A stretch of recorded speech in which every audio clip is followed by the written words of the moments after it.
Thank you, Concordia, and I welcome the opportunity to contribute to this very important debate. I suppose, while there still is many challenges in relation to the whole area and the provision of mental health, the one positive thing maybe that has happened over the last number of years is that we are now talking about it an awful lot more freely than we ever did before. It has been destigmatised.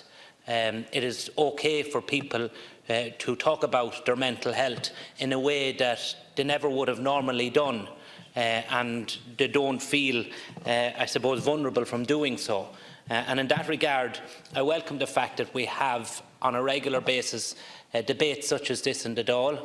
I welcome the fact and compliment the work that the Concordia has done in this regard himself over the last number of months, and indeed 12 months or 18 months. And I think there's a lot of people in here who are doing and contributing to the destigmatisation of mental health in a very positive manner. And if anything good has to come of the last number of years, that certainly is one thing. However, as previous speakers have outlined, there is still many challenges, and it's not good enough just that we now can talk about it as freely as we can about our physical health if the supports and the services aren't in place for the people who have an issue with their mental health, can't go and access them. And as I said, previous speakers have outlined the long waiting lists, the fact that we have adolescents and children in adult wards, the unacceptable practices that continue to prevail. And I think, Minister, we need to address that, and we need to address that in a meaningful way. And we're not going to be able to address that in a meaningful way unless government start to consult with the medical profession and deal with the challenges that they are facing, because they are facing challenges themselves. And if those challenges aren't addressed, we're not going to be able to recruit the relevant people across the various disciplines and services that we need to recruit.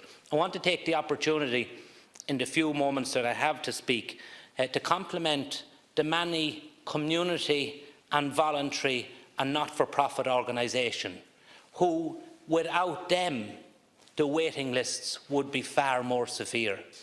And I'm thinking of Good to Talk in Mullingar, a free, low-cost, whatever you can afford to give, a counselling service. You're aware of it, Minister, we've engaged about it previously.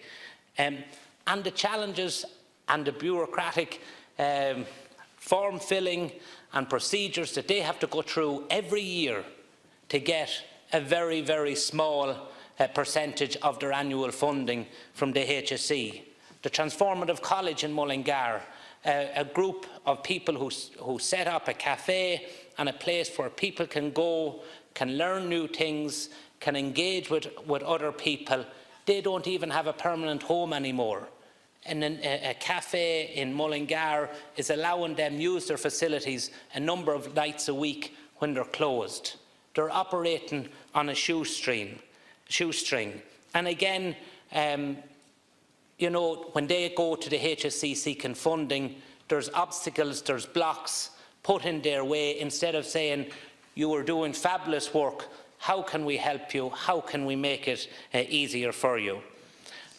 Before Christmas, I visited the Athlone Institute of Technology, Minister, a third-level institute, in excess of 6,000 pupils, and the level of service that's been provided there is simply scandalous.